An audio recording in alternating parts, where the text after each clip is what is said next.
Saudara, banjir bandang dan longsor memporak-porandakan Aceh. Akses terputus membuat bantuan sulit diterima warga. Warga Aceh bahkan harus berjalan jauh untuk mencari bantuan.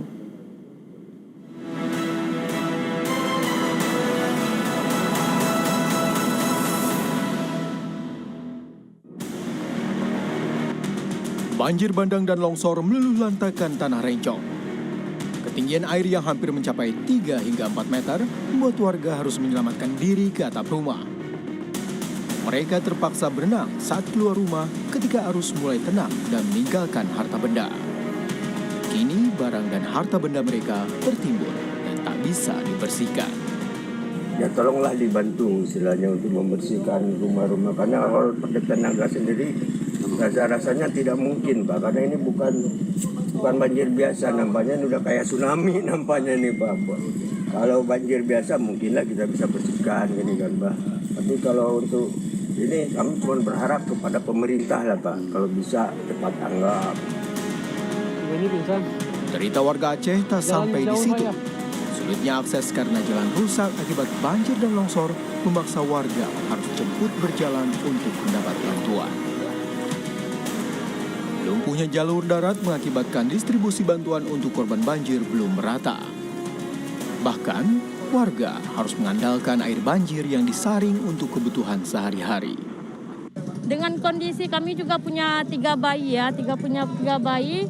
Ya dengan seadanya apa yang ada gitu, cuma kami dapat snack yang lewat dari jalan, tak dari mana mungkin yang lewat, kami ngambil di depan-depan kayak gitu Bang, untuk bertahan. Seperti itu. Sejauh ini gimana? Apakah sudah ada bantuan?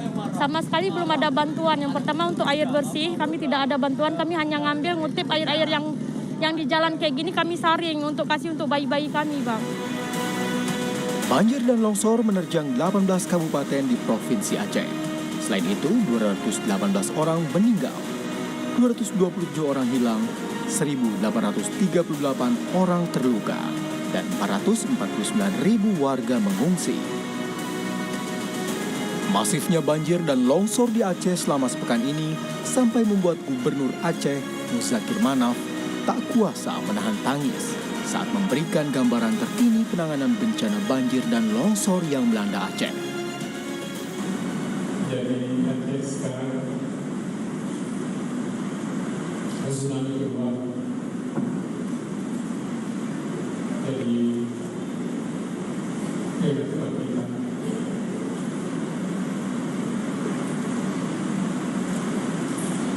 untuk mengambil mereka yang terpaksa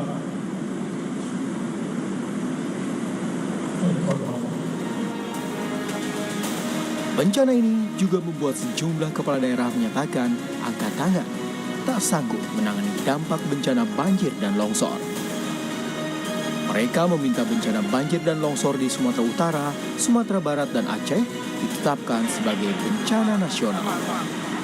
Sudah 3 hari yang lalu menandatangani surat tidak sanggup dari segi anggaran menangani banjir ini, Bu. Saya sudah sudah tanda tangani.